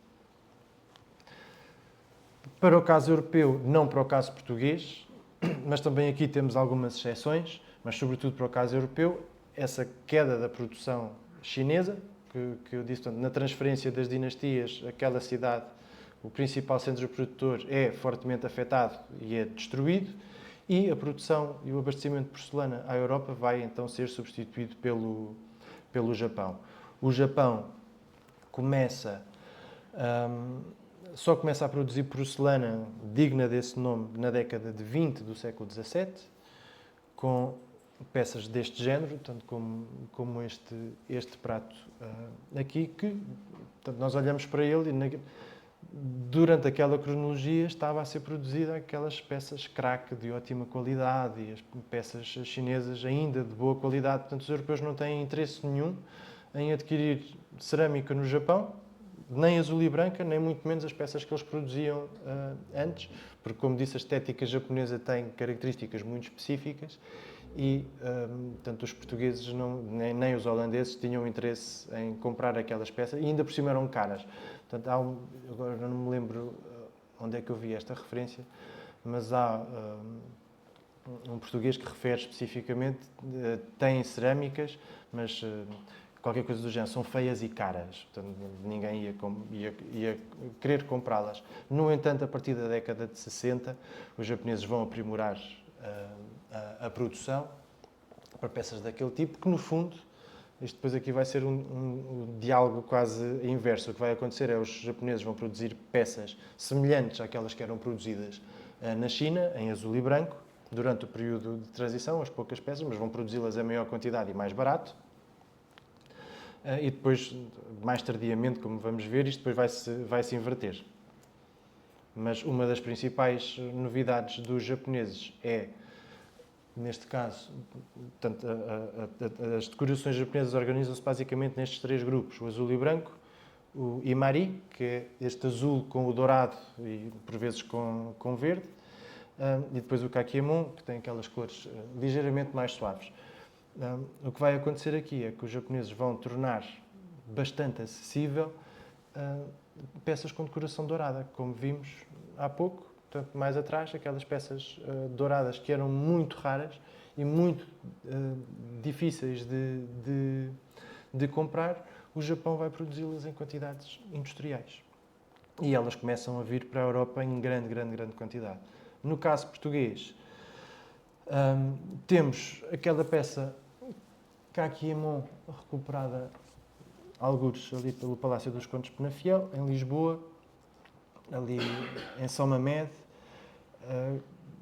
A peça data de um período em que Portugal não tinha acesso ao comércio direto com o Japão. Portanto, estas peças, a chegarem a Lisboa, tiveram de chegar por outra via, muito provavelmente holandesa, durante este período. Agora, a forma específica como ela chegou, não fazemos ideia. E aqui ao lado temos, isto era uma peça que estava em posse de privados, está atualmente no Museu Nacional de Machado de Castro, que é uma peça muito rara. Portanto, o privado era uma família portuguesa que a tinha, e que agora está no museu. Portanto, é uma peça claramente japonesa, não temos a menor dúvida disso. É raríssima, só conheço outras duas peças iguais a estas e estão na Royal Collection, em Londres, e mesmo assim são diferentes, são todas pintadas em tons de castanho. Portanto, aquele Minogame, que é aquela tartaruga mítica, em vez de ter aquelas cores vermelho e verde, é tudo em tons de castanhas que estão na coleção, na Royal Collection. E para todos os efeitos também estava em Portugal, mas esta muito provavelmente vem em fase mais tardia, portanto não é contemporânea da produção destas peças no Japão. Mas aquela não, aquela é certamente contemporânea. Há de haver outros exemplos também dentro da paleta Imari, nomeadamente, mas são peças muito raras, porque lá está, Portugal não tinha de todo acesso direto a estas peças naquela altura. E, sobretudo no reinado de Kangxi, que já é o imperador da nova dinastia, da dinastia Qing, o que ele vai fazer é renovar a produção de porcelana em Jingdezhen. E o que é que ele vai fazer?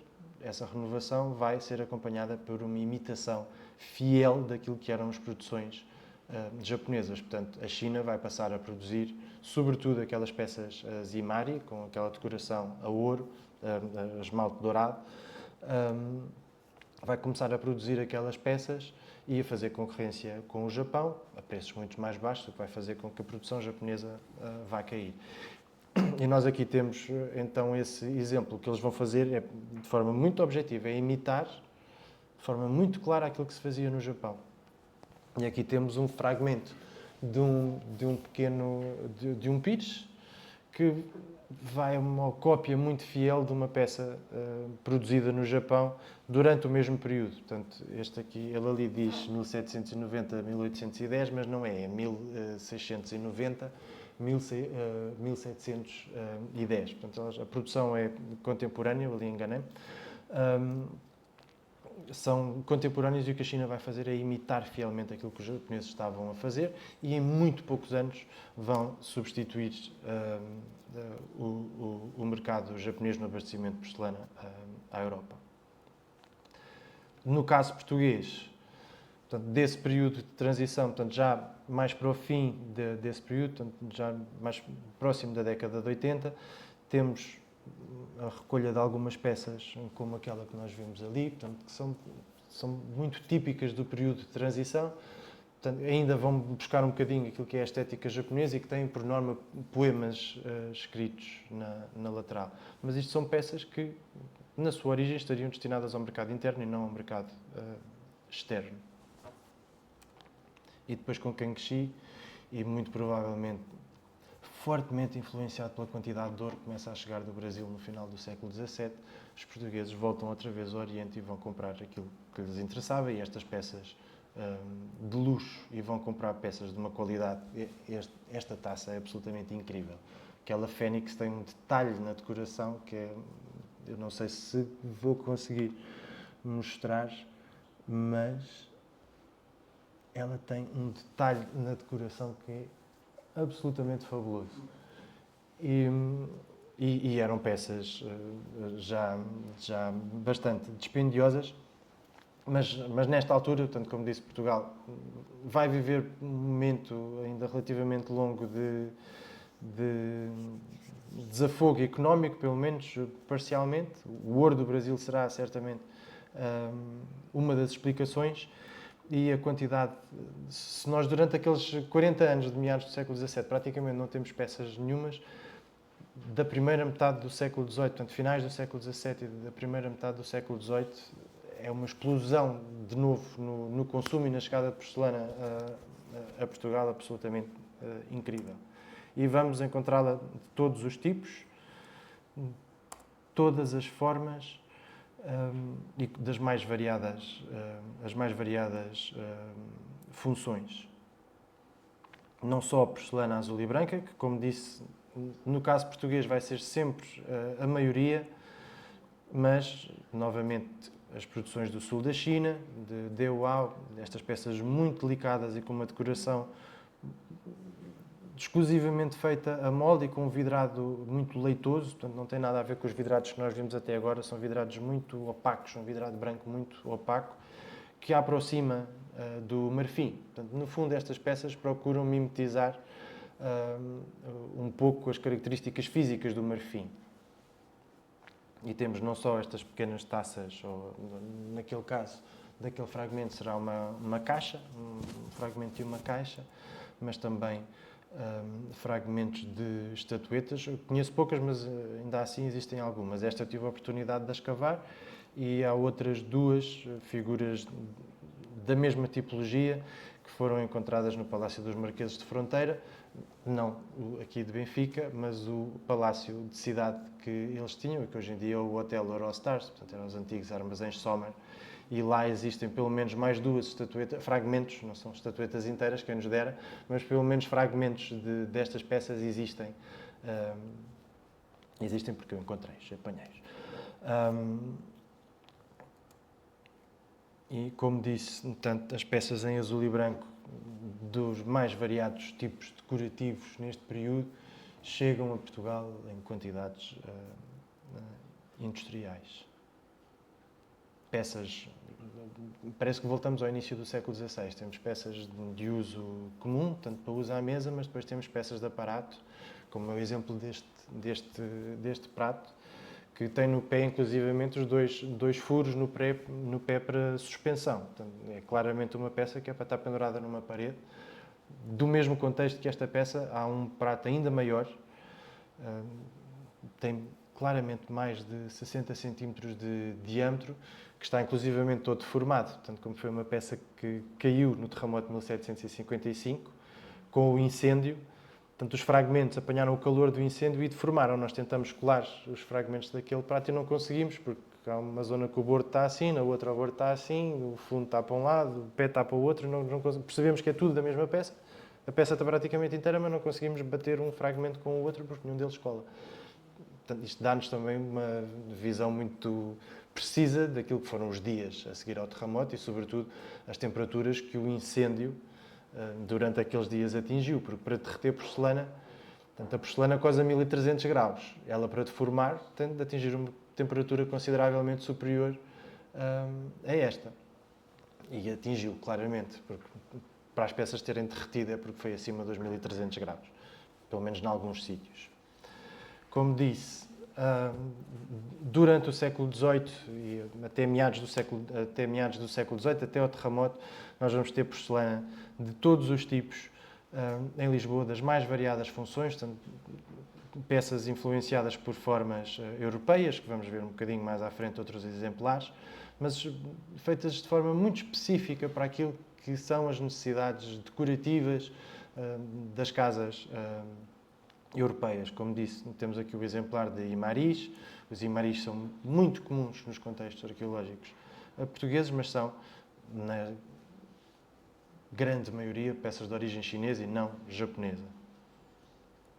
Vamos encontrá-las dos mais variados formatos, aqui exagerei. Peças esmaltadas a castanho, já da família rosa, portanto, com diversos tipos e funções. Portanto, aqui também a introdução daquilo que vai ser o consumo de chá, o consumo de café, do chocolate.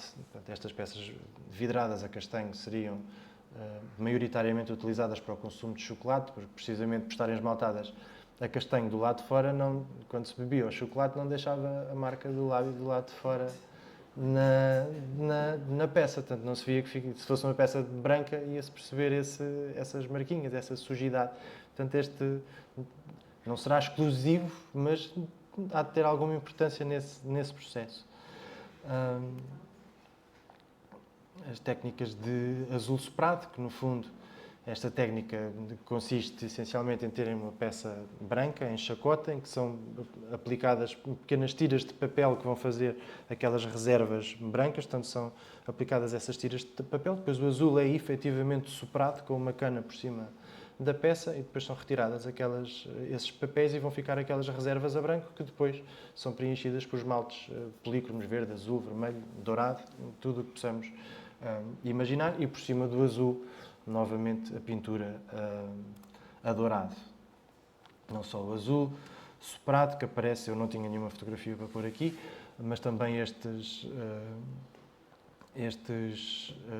não têm uma tradução específica para o português, mas portanto, no fundo são um esmalte quase negro.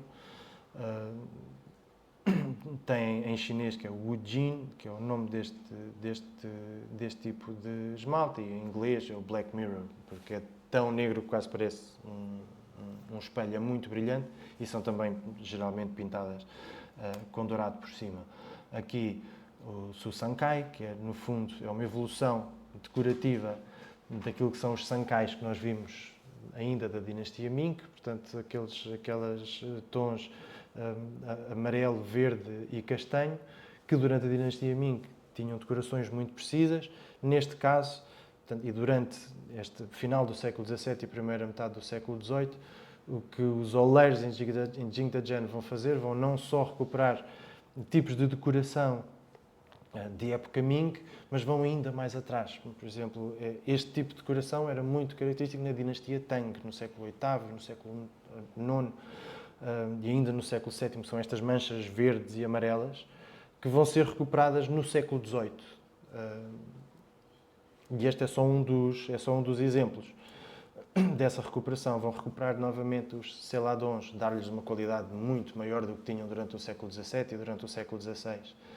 Portanto, tudo isso, a produção chinesa não só vai aniquilar por completo aquilo que é a produção japonesa, como vimos, mas vai buscar traços de novidades que já tinham sido esquecidas. Portanto, vão recuperar técnicas com séculos de antiguidade e que já não se produziam há muito, muito tempo.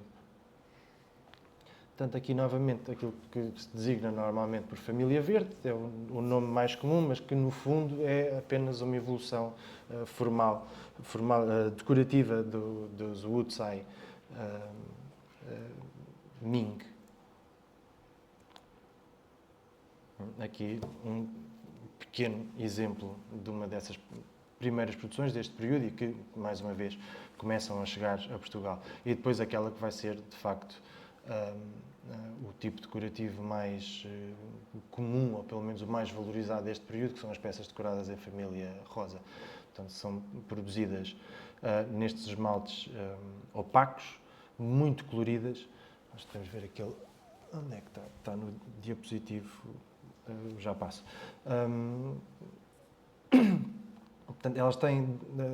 Na Europa, o termo que se estabeleceu é este de família rosa. Portanto, a partir do momento em que tem esmaltes da família rosa aplicados, por norma vai-se chamar família rosa, mas o problema é que eles podem surgir associados a azul soprado, aos castanhos, a tudo isso. Portanto, é muito difícil nós estabelecermos aqui as denominações mais corretas para este tipo de peças, porque elas convivem, todas e todas acabam por se misturar umas com as outras.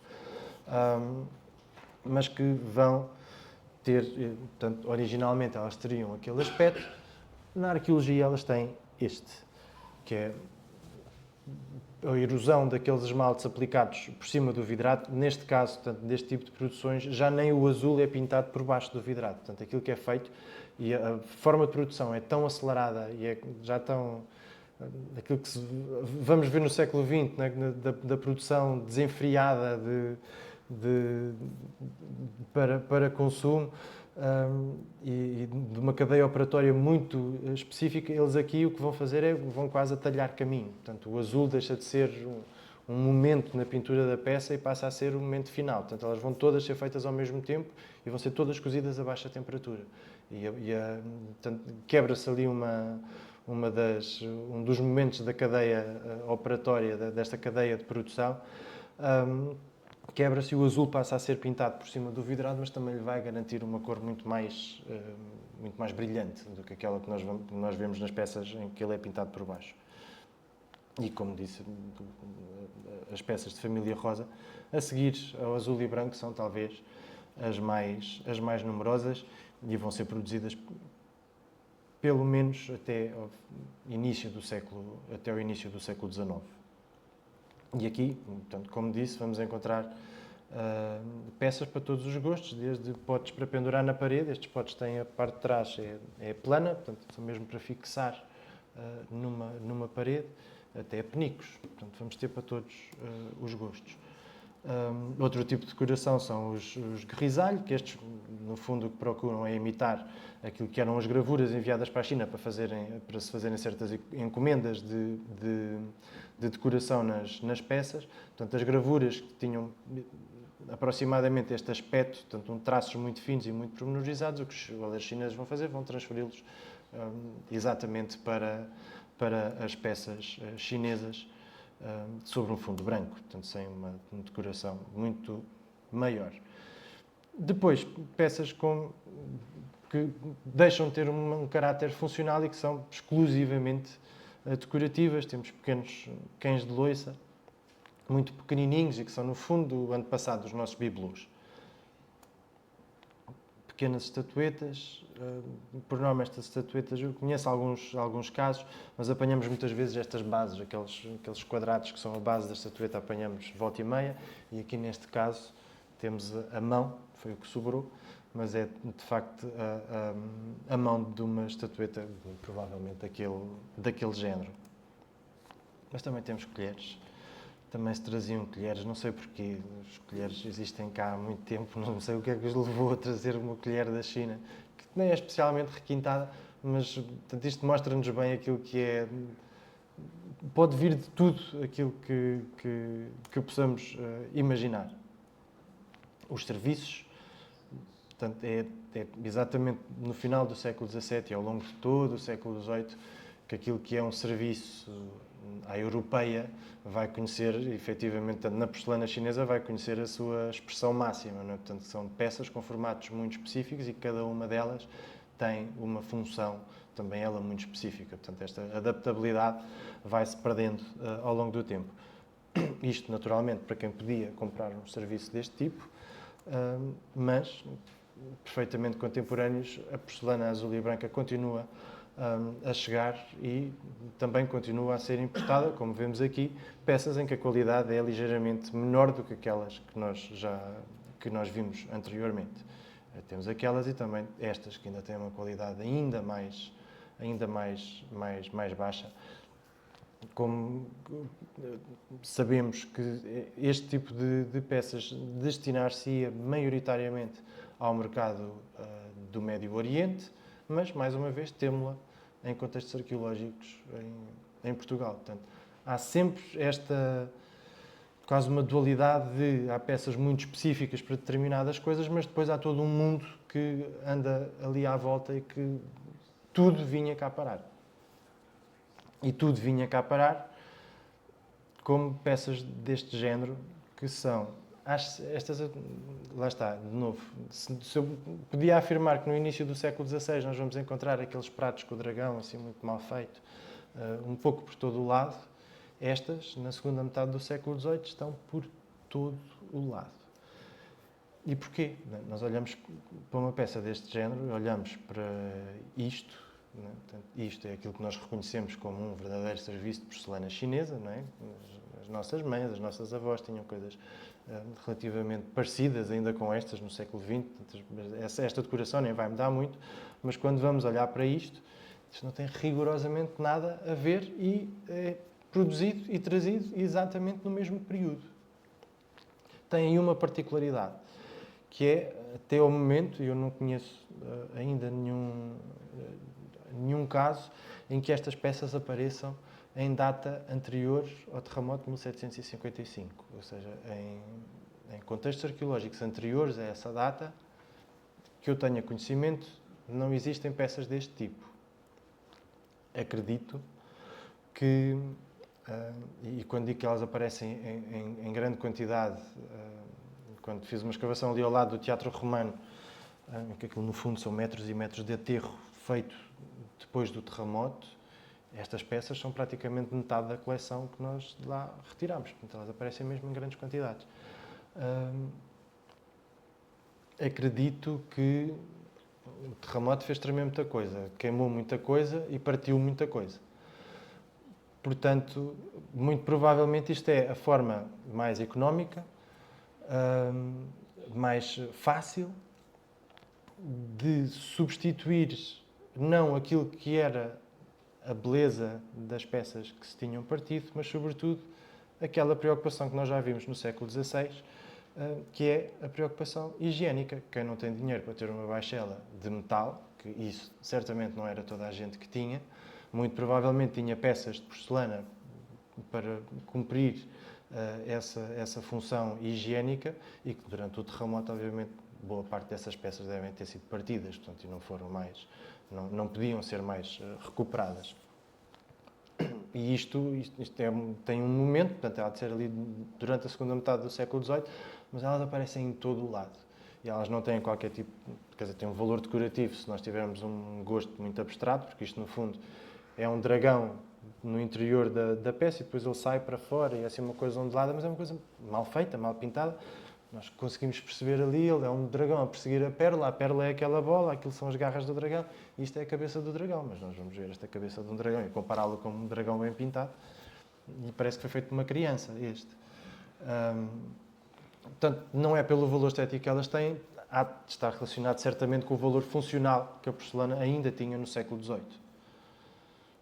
E não só as do dragão, mas também aparecem peças ainda com decorações mais fracas, mais esquemáticas e mal pintadas, e estas com a particularidade de, no fundo, terem uma zona em reserva, que elas iam ao forno e eram cozidas, empilhadas umas nas outras, e o que aquele anel em reserva permite é que elas não se colem, portanto os vidrados não derretem, aquela zona, o pé e aquela zona do centro da peça que estaria por baixo não tem vidrado, portanto elas não vão colar umas às outras e permite que sejam produzidas em série, mas que têm uma qualidade muito, muito, muito, muito baixa.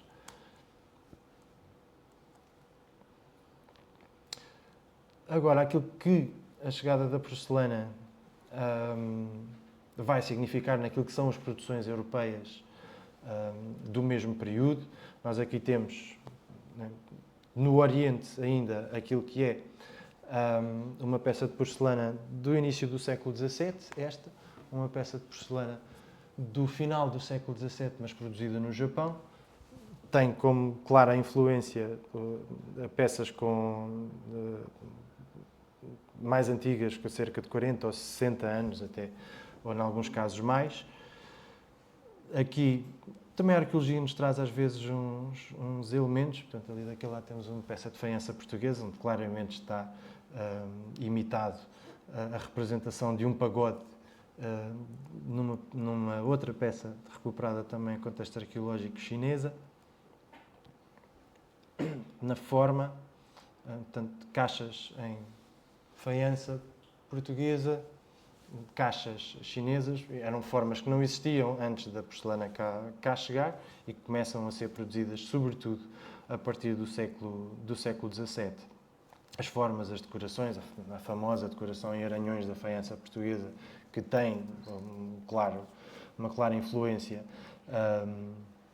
na porcelana crack. Aquela garrafa é quase uma imitação perfeita de algumas peças de porcelana, e no caso deste pote, não tanto os elementos têm um caráter mais barroco, mas a forma como eles se organizam na peça, portanto, a estética geral que a peça apresenta, tem uma clara ascendência oriental. Mas não só, portanto, a porcelana chinesa influenciava as produções, havia naturalmente a procura que, na origem, portanto, as peças de porcelana chinesa fossem produzidas com formatos europeus. Neste caso, uma caneca produzida em stoneware, portanto, matéria-prima que se chama um pó de pedra, um grés, que eram enviadas para a China, nomeadamente para Jingdezhen, e era pedido aos oleiros chineses para reproduzirem aquelas formas o mais fiel que conseguissem e depois pintadas com elementos chineses, como é o exemplo daquela peça. Os holandeses faziam isto em quantidade bastante considerável. Aqui, aquilo que é uma bacia de barbear que nós temos na Europa, e que o referente formal já tem alguns séculos de história, e que aqui é produzido na China exatamente com a mesma forma, com a mesma função, mas produzido na China. E neste caso, portanto, a mesma forma, temos a primeira peça será aquele jarro feito em grés, vai à China, fazem-no em porcelana, volta para a Europa. Nos Países Baixos vão imitar o formato, já é dos Países Baixos, mas vão imitar a decoração chinesa. E, por fim, o Japão, durante aquele período em que o Japão estava a produzir e a substituir o abastecimento da porcelana chinesa para a Europa, vão imitar a produção chinesa contemporânea. Portanto, o mesmo modelo vai percorrer praticamente aquelas cadeias de comércio, vai percorrê-las todas e vai ser produzido em cada sítio. No caso das... que ele não está a querer andar. Acho que bloqueou. Não, já voltou. Portanto, no caso destas peças, portanto, estamos a falar de peças ainda não de encomenda, portanto, daquilo que são apenas influências formais e decorativas, e neste caso eu não concordo que isto seja uma peça de encomenda, porque lá está, algumas destas peças que têm a cruz de Cristo no fundo, portanto, peças em porcelana chinesa com a cruz de Cristo desenhada no Tardós, isto não deverá ter tanto a ver com uma peça de encomenda, terá a ver com aquilo que é a circulação da moeda de ouro portuguesa no Oriente, portanto, os cruzados que têm aquela cruz, e no fundo o que os chineses vão fazer é mimetizar aquilo que já faziam, que é representar as moedas chinesas. Aquilo é uma moeda chinesa e que vão representá-la na parte de trás de uma peça de porcelana. Portanto, os chineses já faziam aquilo, e provavelmente o sucesso e, sobretudo, o valor intrínseco, portanto, como eu disse, a porcelana tem uma carga simbólica muito, muito, muito forte. O facto de eles representarem portanto, marcas chinesas no formato de uma moeda é, no fundo, para mimetizar aquilo que é o valor daquela moeda numa peça de porcelana e, muito provavelmente, o valor que um cruzado português teria no mercado oriental naquela altura fez com que algumas peças fossem desenhadas com a mesma iconografia na parte de trás. Porque elas aparecem em peças, ou seja, quando são peças de encomenda, como vamos ver de seguida, a pintura tem uma qualidade muito melhor. Portanto, estas peças são subejamente conhecidas e, por norma, elas têm uma qualidade na pintura muito melhor. No caso daquelas da Cruz de Cristo, conhecem-se pelo menos 3 exemplares e todos eles têm uma qualidade relativa. Portanto, não eram peças de encomenda muito específica. Portanto, no caso das peças de encomenda, estas então, se todas as outras com características mais específicas são raras, as peças de encomenda então são praticamente impossíveis de encontrar. Há aqui o exemplo de uma com o IHS, não necessariamente peças da Companhia de Jesus, porque estas peças são produzidas ainda, a Companhia de Jesus não estava a funcionar em pleno, mas é um anagrama já aparece reproduzido em cerâmica desde pelo menos o século XIV ou XV.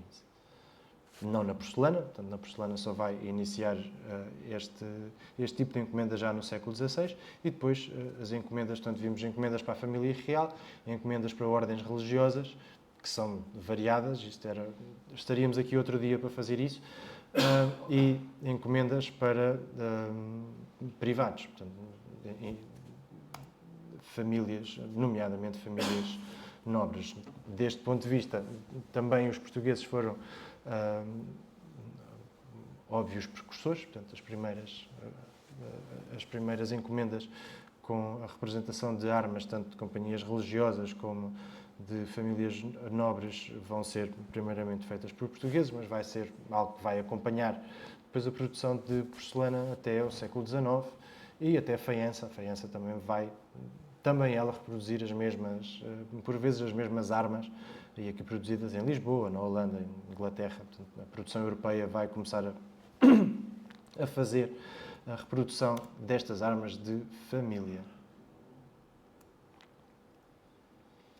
Depois, a arqueologia é, por vezes, auxiliada por algumas fontes pictóricas. Temos de ter sempre em consideração que aquilo que são a pintura destas naturezas mortas são composições cênicas feitas de forma relativamente...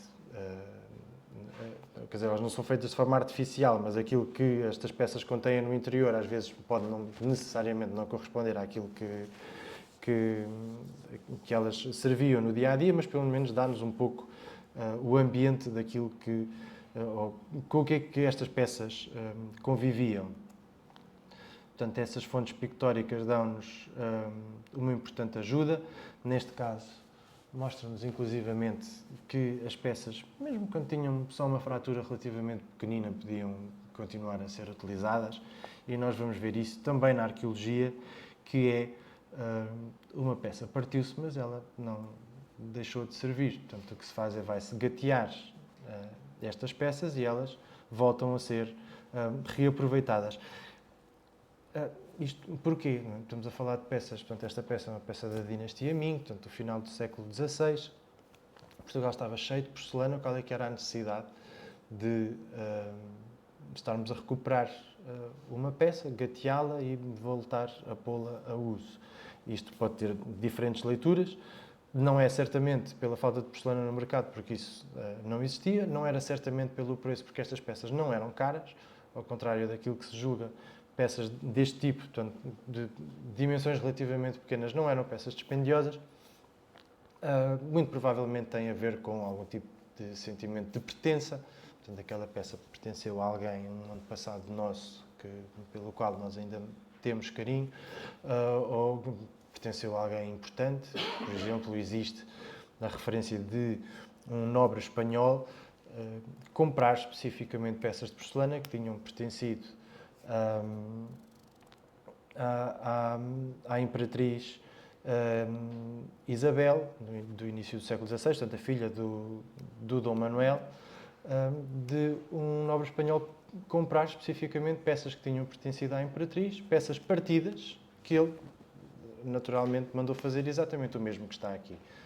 E ele comprou aquelas peças porque elas tinham pertencido à Imperatriz, não era por mais nada, não era porque ele gostava de peças partidas. Portanto, isto pode-nos trazer aqui alguma interpretação ligeiramente diferente e que estas peças não têm, de facto, um simples valor comercial ou de uso diário, mas têm, ou acartam consigo outro significado que muitas vezes nos vai escapar.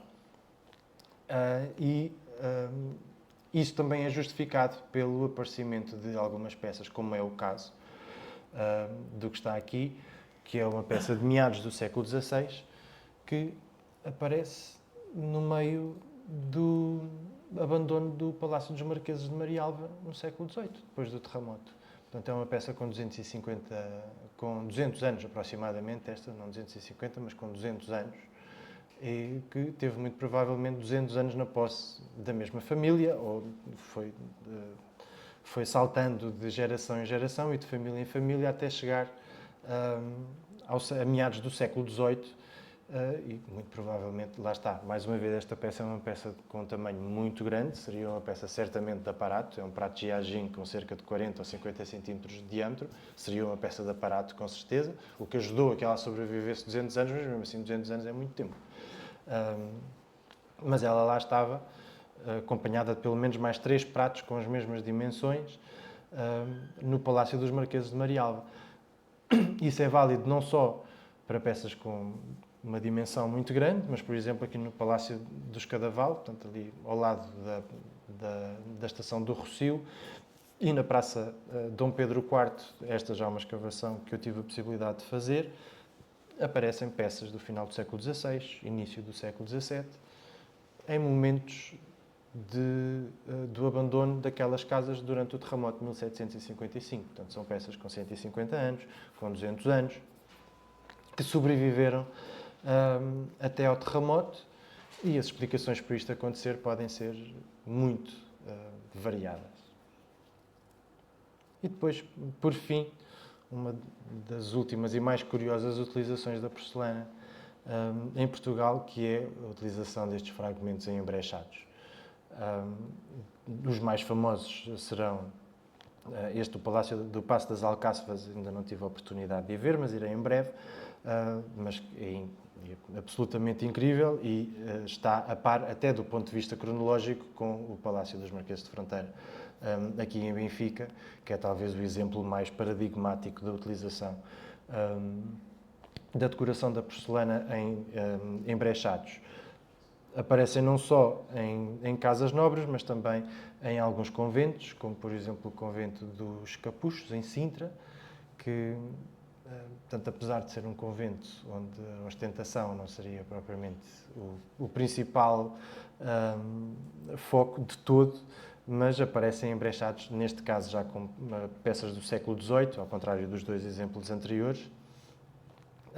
E no século XVIII isto é de facto uma moda, portanto, fontes, zonas de entrada aparecem muitas vezes com embrechados de porcelana chinesa ou até de faianças inglesas, de faianças portuguesas também, no caso do Palácio do Paço das Alcáçovas aparece também embrechados com faiança,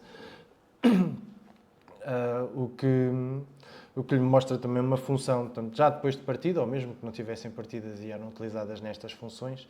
Por exemplo, na Quinta da Regaleira há uma via sacra, ou parte de uma via sacra, que também tem pequenos embrechados de porcelana chinesa, já do século XVIII. Há pelo menos 2 ou 3 passos dessa via sacra que têm peças reaproveitadas, e depois o exemplo mais paradigmático de todos, que é o teto do Palácio de Santos. E isto seria aquilo que nós podíamos esperar, apesar disto já ser uma composição de final do século XVII, mas a porcelana teria certamente nestas casas nobres, e portanto peças de qualidade mais elevada, teria certamente esta função de aparato, para além da sua utilização mais comum. E acho que já chega. Muito obrigado pela atenção, e se precisarem de fazer alguma pergunta, disponham.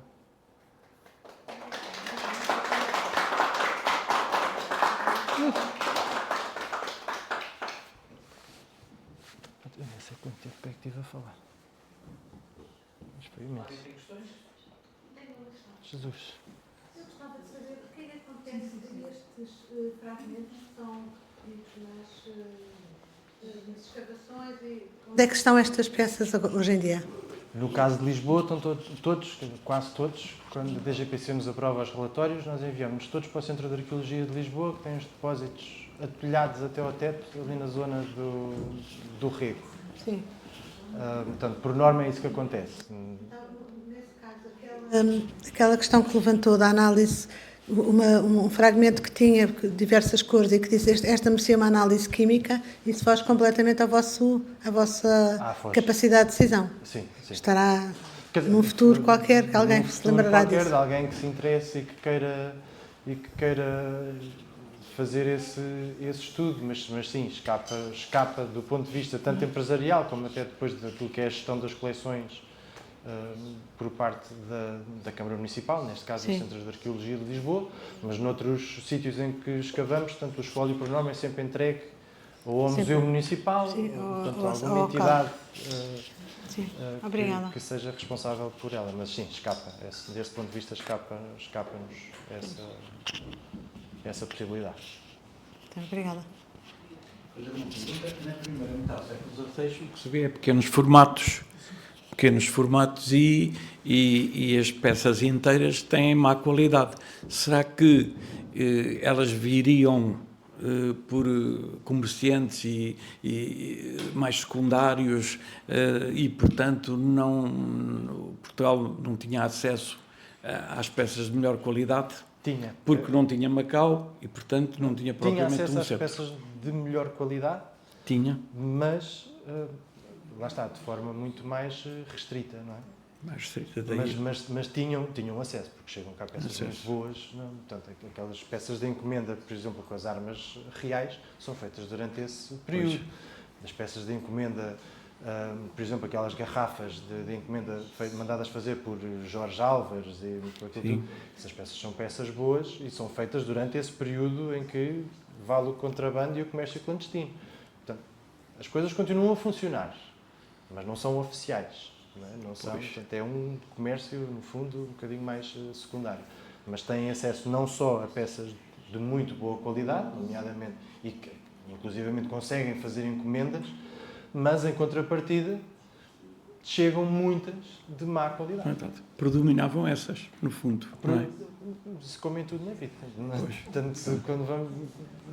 Tudo o que é um comércio restrito depois vai ser acompanhado daquilo que é objetos que tentam imitar uma peça muito boa, não é? Isto é como os telemóveis, não é? Os telemóveis, quando apareceram, era uma coisa, era quase uma peça digna da NASA, e depois foi descendo, e agora voltaram a subir outra vez, não é? Pois. Às vezes também essas fábricas também Isto tem têm a ver sempre com- peças com- que têm defeito e que são vendidas mais baratas, não é? Portanto, Mas ali no caso não não era era o caso. defeito. Elas eram feitas assim. Qual é que era feitas a assim. questão? Elas eram feitas desta forma, mas o destino delas, à partida, não seria a exportação. Elas até teriam um destino mais de mercado interno do que propriamente para vir para a Europa. Não é?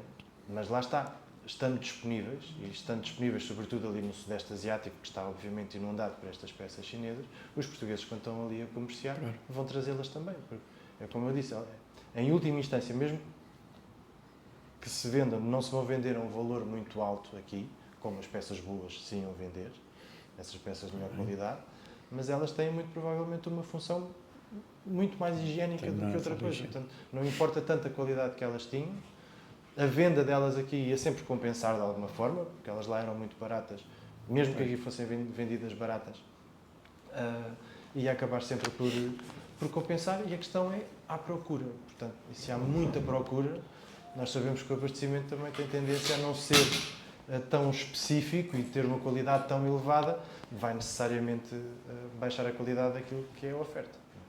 Obrigado. Mais algum comentário? Não, e lá agradecer. Por favor. Obrigada. Já não tenho. Doutor, muitíssimo obrigada. Eu que agradeço. Eu não quero deixar fugir esta oportunidade para dizer a todos os que estiverem presentes que, se quiserem ir às nossas sessões no Grupo Amigos de Lisboa serão muito bem-vindos. Têm no nosso site, está a nossa morada, Rua Portugal Durão 58A, um local bastante mais modesto do que este. De qualquer maneira, quero agradecer não só ao doutor, a todos os que estiveram aqui assim, a extraordinária simpatia aqui dos meus colegas do GEO e não se esqueçam que de hoje a 8 dias haverá, neste mesmo local, uma outra conferência sobre a ópera do Tejo. Portanto, estão todos convidados a vir também. E agora vamos lá ver, quer dizer, o bolinho e o chazinho e as outras coisas que conseguimos todos arranjar ali assim na sala ao lado. Muito obrigado, sim. Muito obrigado. Não sei a quem dou esta coisa. Obrigada.